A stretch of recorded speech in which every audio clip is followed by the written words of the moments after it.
bokomona bino moko ndenge mapinga na biso ekozwa valeur ekozongela valeur nango ya kala pe ekobanda kobangisa banguna nyonso oyo bakozala na makanisi ya koatake mboka na biso.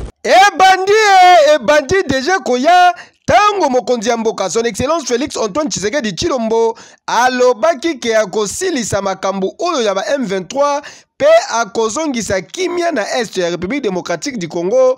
Banguna ya nation badongolo misu bazalaki kondima te. Ba preuve yangoyo lobi eleki na début ya après-midi grand porteur ya ba force aérienne turque et kitaki na aéroport international ya Goma na cadre ya collaboration congolo-turque. Botu nanga nini président ya Turquie yepe alobino na agression ya armée rwandaise na République démocratique du Congo atindeli ba forces armées ya République démocratique du Congo ba matériel militaire très moderne minduki ya solo pona kubeta banguna dada avec impact pe idéologie.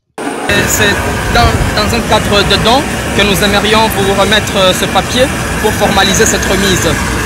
Na kombo ya commandant suprême ya ba forces armées pe à la police nationale congolaise, gouverneur militaire ya Nord Kivu a communiqué qui boye. Excellence pour ces dons à son homologue le président de la République du Congo, son excellence Félix Antoine Tshisekedi. Et en leur nom, nous recevons avec beaucoup de joie au moment où nos unités au front en ont grandement besoin.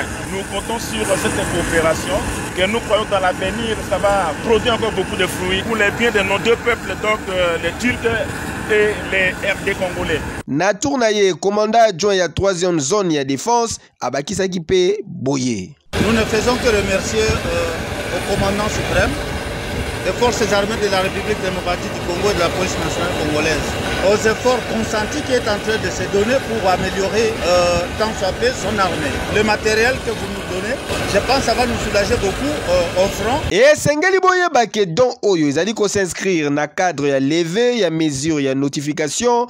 Oyo ezalaki kopese na République démocratique du Congo na Conseil de sécurité ya ONU. Fruit ya diplomatie très offensive ya garant de la nation, président de la République, son excellence Félix Antoine Tshisekedi Tshilombo Mukwantombolo Fachi Beton. Hey, yo!